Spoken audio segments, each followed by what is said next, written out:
What's up, you guys? It is your boy Paul Dow, and I wanted to do a video for you guys where I show how I wash my brushes and what I do to wash them, because people are always asking. I definitely don't think that people wash their brushes enough, and I've even, in my past retail, in my previous life, I had a lot of customers who would come in to replace their brushes because they had never even washed their brushes before. They thought you just use them until you can't use them anymore, which is so gross to even think about. But in this video, I'm going to show you exactly what to do. Okay, let's go.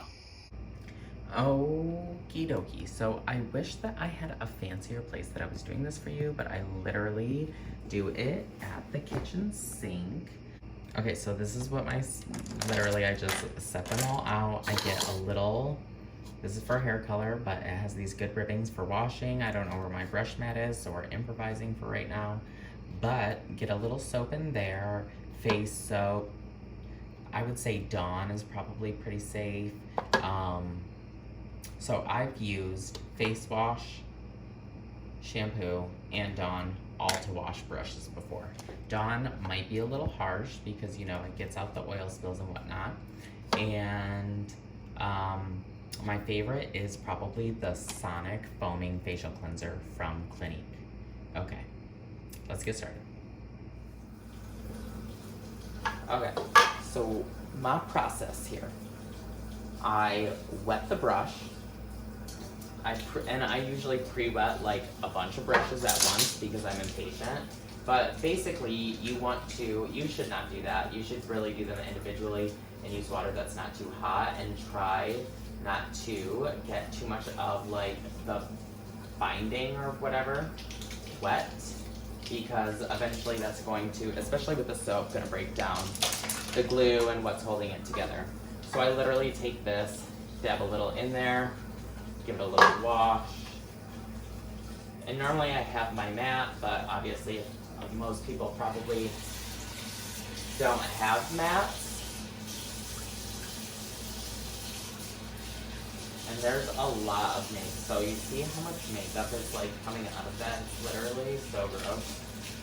And then you want to like take your two fingers and squeeze it, and you'll see how much makeup is still left in there if you need a little more soap or a little more washing for that brush. And basically you just want to do it until you see no more makeup coming out. And then you're good to rinse it. And with really dense brushes, I try to, you know, just go all the way around, making sure I'm like combing through it with my fingers to get down near the middle of the brush where a lot of water or soap or whatever could still be trapped and hiding. And, you know, if it's face soap, you probably just don't want to be putting soap on with your makeup, right? So then we do the next brush. And repeat that same process pretty much for all of them. Your hand is always a nice go-to.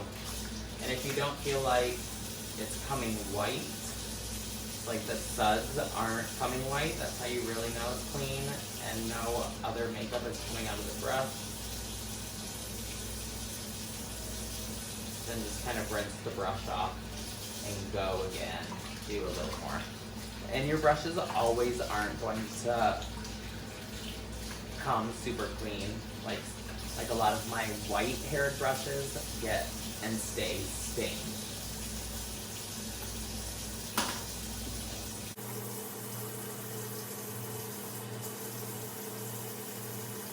we're just going to repeat this process for every brush, making sure that the soap comes white, and we've gotten it all bacteriously soot and gross dead skin cells and stuff out of the brush.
Okay, while I'm washing the other brushes, I just leave these, wet ones on a towel or napkin or, you know, something absorbent until we can get to the brush dryer that I use.